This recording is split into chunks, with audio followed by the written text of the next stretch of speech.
आज सेक्टर 79 सनातन धर्म मंदिर में आयोजक गर्ग परिवार और पायोनियर इमिग्रेशन और मंदिर कमेटी के सहयोग से आचार्य गणेश जी द्वारा श्रीमद् भागवत कथा की शुरुआत की गई।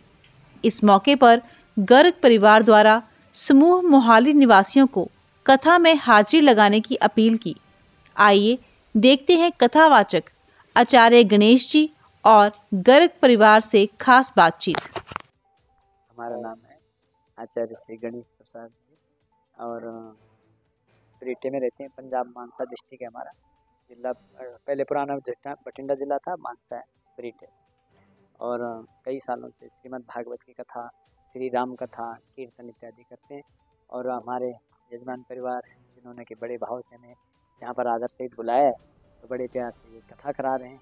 और ये कथा, सबसे बड़ी बात इस कथा में ये है कि ये जो कथा करा रहे हैं, एक तो मरने के बाद आदमी अपने पितरों की तरण तारण के लिए करता है, पर इन्होंने जो कथा की है अपने जीवन, मतलब माता पिता जीवित होते हुए उनके कानों तक ये कथा जावे, उनका रसवादन उनको कथा का मिले और उनका परम जो लोक होता है उस लोक का उनको सुख प्राप्ति हो, और यहाँ के जो पाप संताप दुख दलित उनको काटने के लिए इन्होंने इतना बड़ा एक उठाया। तो बड़ा अच्छा लगा मुझे। हमें जब बात में फ़ोन पे बात हुई, बहुत अच्छा लगा सुनने के बाद कि ये कथा करा रहे हैं और जीते जी करा रहे हैं। तो ये सबसे बड़ा धर्म तो यही है जो जीते जी श्रीमद् भागवत की कथा करवा। वो आज पहला, हाँ जी, आज पहला दिन है। बाकी तो हमने तो अपनी तरफ से कथा की है, भगवान की कथा है। अब ये तो जजमान लोग बताएंगे कि इनको कथा का कैसा लगा, भजन कैसे लगे, कीर्तन कैसे लगे और कैसे। ये तो वैसे तो हर प्रकार से कथा तो परमात्मा का नाम अच्छा ही होगा, लेकिन एक कहने की, बोलने की शैली, शक्ति, उसको कैसे बोलना चाहिए, कैसे उस कथा को हम लोगों तक पहुंचा सके, धारा उसकी कैसे बहा सके, ताकि लोग उसमें मन के द्वारा, एक तो सुनना अलग बात है, एक उसके मन के द्वारा जो अगले दिन अगला ये कहे कि हमने देखा था, ज़रूर सुननी है।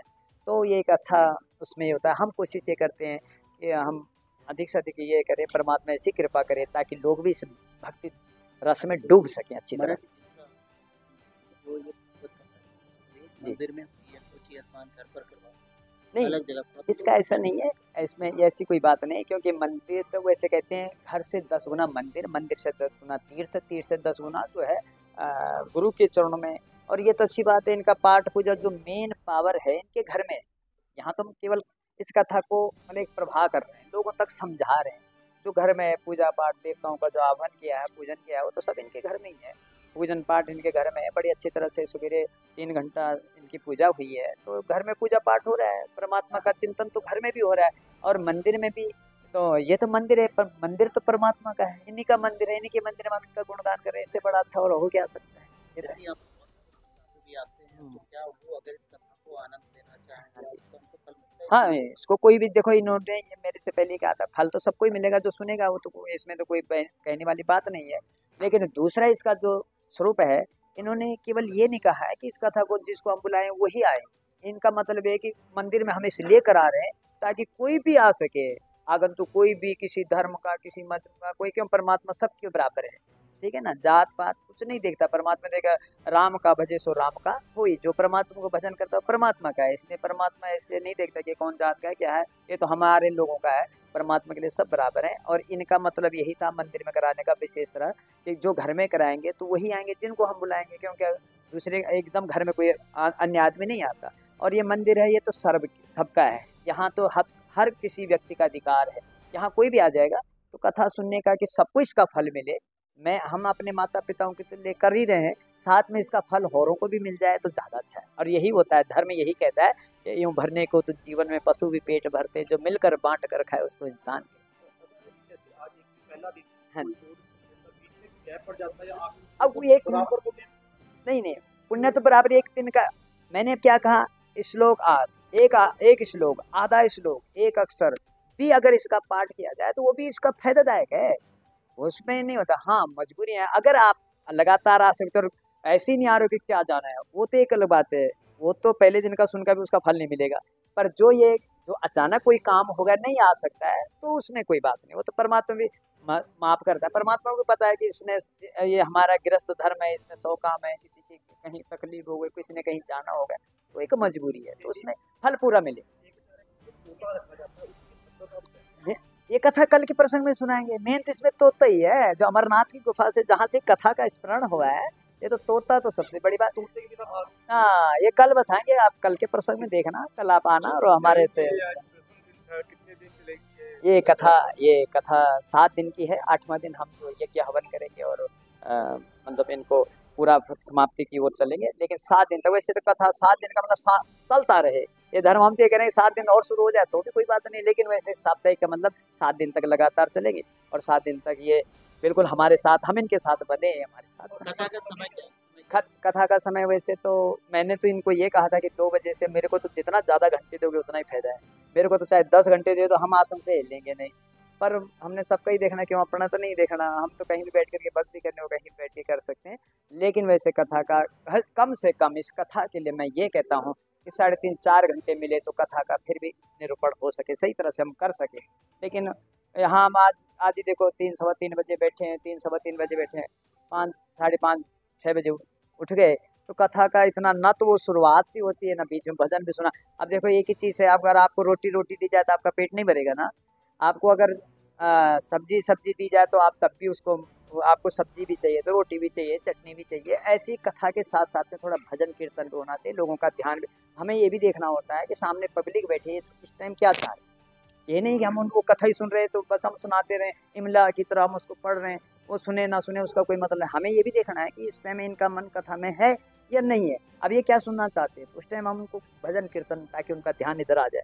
फिर अगर इसमें भी नहीं है तो फिर हम कोई चुटकुला, ऐसे धार्मिक चुटकुला उनको सुना देते हैं। जहाँ की, हाँ जी, आगे जहाँ की हम ज़्यादा नहीं दिखाते, लेकिन जैसे वामन अवतार के तो वामन अवतार की झांकी दिखा देते हैं, जैसे कृष्ण अवतार होगा, रुक्मणी विवाह होगा, तो मेन झांकी हम इसमें तो कर देते हैं। क्या क्या? मेरा नाम गीतांजलि गर्ग है। तो ये सप्ताह के बारे में मेरे को कुछ नहीं पता था। जब मेरी शादी हुई थी, मेरे मदर इन लॉ हमेशा कहते थे मैं सप्ताह कराना चाहती हूँ, तो मेरे को नहीं पता था क्या होता है क्या नहीं। तो थोड़ा हमने भागवत घर पे भी शुरू करी थी, मैंने मेरे मदर इन लॉ के साथ पढ़नी। थोड़े जो आज पंडित व्यास जी बता रहे थे, तो वो भक्ति और वो वैराग्य और ज्ञान को साथ लेके उनके बच्चे थे, वो मैंने पढ़ा हुआ था पहले। तो जब पढ़ा हुआ, जैसे टीचर्स नहीं कहते बच्चों को कि चैप्टर अगर पढ़ा हुआ हो तो टीचर पढ़ाती हो तो ज़्यादा समझ आता है, तो वो ज़्यादा समझ आ रहा था। तो इस तरह से फिर मेरे को था कि बस एक ये कह सकते योग्य नहीं बन रहा था कि कब करवाना, कैसे करवाना। 1 वीक पहले ही हमने डिसाइड किया और 1 वीक में ही कई लोग कहने लगे इसको तो 2-2 महीने तैयारी लग जाती है। पर आजकल ये है कि सुविधा है कि सामान जल्दी एक दुकान पे पर्ची दो, सामान मिल जाता है। थोड़ा मेरे सिस्टर इन लॉ ननंदे आई हुई थी, उन्होंने साथ में फटाफट साथ में शॉपिंग करवा दी, सारा सामान इकट्ठा करवा दिया, तो हो गया 1 हफ्ते में। नहीं, मेरे तो मदर इन लॉ का, हाँ वो, हाँ जी, उन्हीं से मिली, उन्हीं का था, उन्हीं के लिए, उन्हीं से करवा रहे हैं, उनके हाथ से, उन्हीं का मन था। तो मेरे को तो पता भी नहीं था जब मेरी शादी हुई कि सप्ताह होती क्या है, और मैंने कभी अटेंड भी नहीं करी। उनको था कि मैंने करवानी, तो मेरे को था कि उनका मन है, इच्छा है, तो करवानी चाहिए। जो अगर हम उनकी कुछ इच्छा, देखो हम लोग कुछ नहीं होते इच्छा किसी की पूरी करने वाले, वैसे ठीक है ना, भगवान जी होते हैं।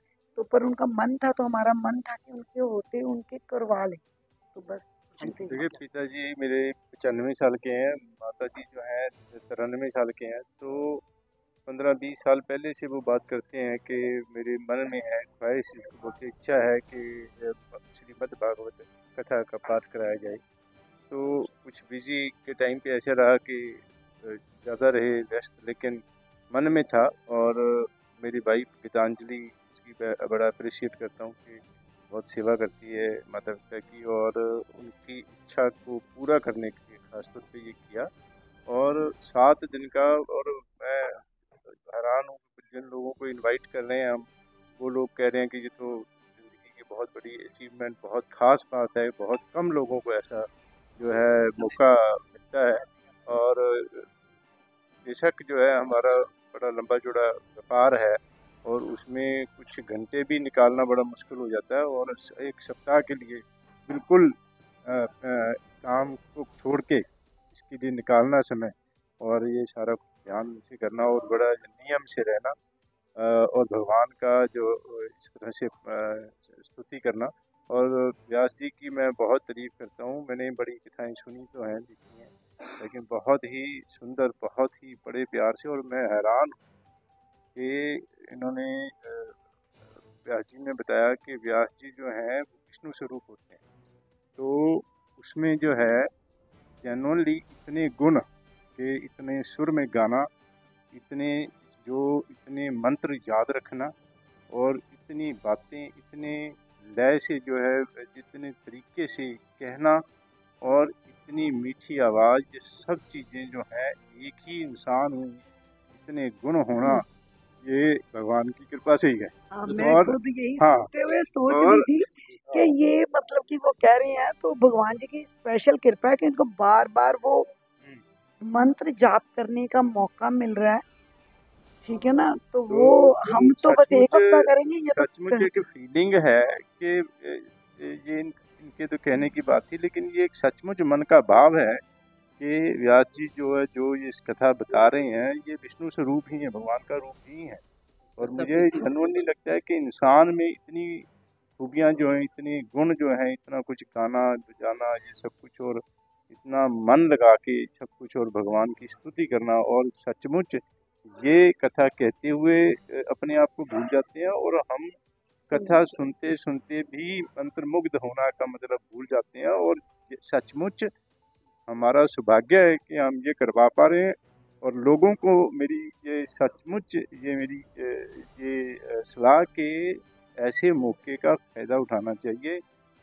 समय निकाल कर, अपने व्यस्त समय में से समय निकाल कर भगवान का नाम लेना, और वो सब चीज़ें जो हमारे धर्म ने इतना अच्छी तरह से सनातन धर्म ने सिखाई हैं, उसमें ख़ास तौर पे अहिंसा, प्रेम, और ये काम क्रोध लोभ मोह को त्यागना, और ये सब चीज़ें जो सिखाई हैं उनको अच्छी तरह से ग्रहण करने का, ये पता तो बहुत लोगों को सबको होता है, लेकिन जब कथा में इतने अच्छे तरीके से व्यास जी जैसे जो भगवान के पर्सन हैं वो बताते हैं, तो मन में भाव जागृत होते हैं सचमुच।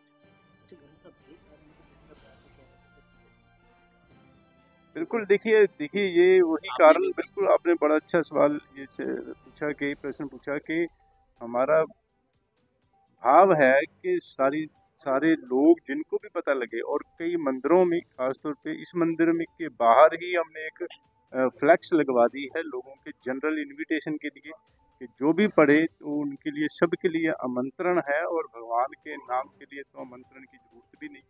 और यहाँ पर इसीलिए जनरल पब्लिक के लिए इनविटेशन है, मेरी तरफ से हाथ जोड़ के हमारी तरफ से इनविटेशन और है कि आप सब लोग जो भी, जिनको भी पता लगे, वो आएँ। और ये सेक्टर 79 के मंदिर में, जो गुरुद्वारे के साथ ही मंदिर है, सनातन धर्म जो सभा का मंदिर है, इसमें बेसमेंट में जो ये कथा हो रही है, बहुत ही मनमोहक, बहुत ही दिल को लुभाने वाली।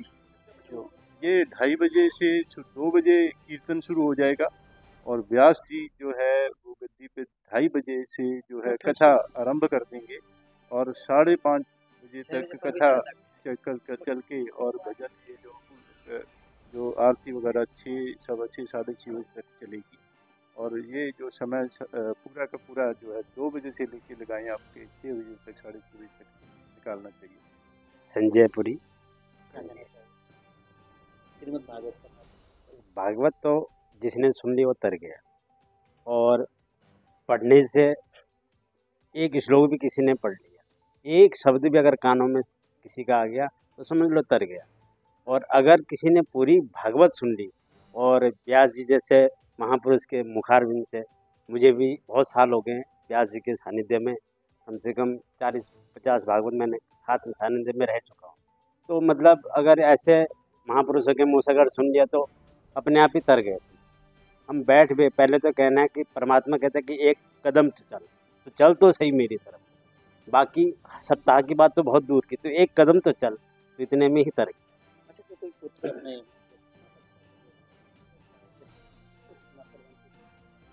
कितना उसको देखो उसने तो 7 कुल तार दिया।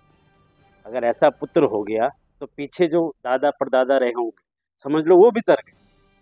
इतना बड़ा अगर सत्कर्म जिस पुत्र के हाथ से ऐसा हो गया तो एक पीढ़ी तो तरती है। पीछे की 7 पीढ़ी और आगे की 7 पीढ़ी, ऐसा लिखा हुआ है शास्त्र में, लिखा हुआ है कि पीछे की 7 पीढ़ी और आगे की भी 7 पीढ़ियाँ तर जाती। और एक चीज़ और है कि जिस तरह श्रीमद् कि जो ये अक्सर करता गया है, इसमें जो है अभी माता पिता की भी और यही तो संस्कार है, ये संस्कार है, ये ताकत, ये संस्कार है, ये हमारे बुजुर्गों का, माता पिता का, या पीछे जो बुजुर्ग हैं हमारे, ये उनके संस्कार हैं संतान पे, यही दिखता है। बाकी कमाई तो दुनिया करते, कमाई तो कोई भी कर सकता है, लेकिन संस्कार यहीं पे दिखते हैं कि उनके जीते जी ऐसा कर पा रहे। आज इस भाग दौड़ के दुनिया में, संसार में किसी को ऐसी बुद्धि है ही नहीं। जब बाद में सब कुछ लुट जाता है, सब चला जाता है, फिर कोई जब कष्ट आता है तब कोई पूछने जाता है कि भाई ये कष्ट आ रहे, ये कष्ट, तब उसमें कहते हैं कि भाई पितरों की शांति के लिए तुम ये कराओ। तब करने से क्या फायदा? जीते जी जो करा दिया, आगे के जो दिक्कतें आने वाली है, जो परेशानी भविष्य में आएंगी, उसको पहले ही इन्होंने सॉल्व कर दिया। एक आखिरी सवाल है, संगत से जो यहाँ की संगत है, वो हमारे श्रोता देख रहे हैं क्या? देखो ये परिवार है, इनको जैसे ही कर रहे हैं, इनको देख करके ऐसी ही प्रेरणा आगे की पीढ़ियों को भी मिले। अगर आम संतान अपने बच्चों को साथ में लेके आते हैं, अपने पड़ोसियों को, अच्छा स्वयं तो तर रहे हैं, लेकिन इनके कारण जितने आएंगे वो भी तरेंगे। अच्छा जो कथा सुनने आएगा, एक आदमी आएगा, वो अपने पड़ोसी को लाएगा, तो उससे ज़्यादा फल उसको मिलेगा जो लेके साथ में आ रहा है। मेरे को तो, मैंने तो तय ही जाना क्योंकि मैं कथा सुनने आ गया, लेकिन मैं अगर 4 आदमियों को लेकर, तो 4 गुना फल मिल रहा है मुझे, 4 गुना। अगर मैं 5 लाता हूँ तो 5 गुना फल मिल रहा है। सोचो कि वो तो तरेगा ही, लेकिन वो औरों को भी तार रहा है, वो ज़्यादा फल इनको तो मिल ही रहा है, लेकिन जो लेके आता है, इसलिए मैं जो भी हमारी आवाज़ सुन रहे, जो भी सुनेगा, कम से वो अपने साथ कुछ न कुछ 2-4 आदमियों को लेके आए साथ में। अगर, क्योंकि दूसरे का जो उद्धार की बात सोचता है, उसको उसका 4 गुना फल मिले। श्री भागवत भगवान की है आरती।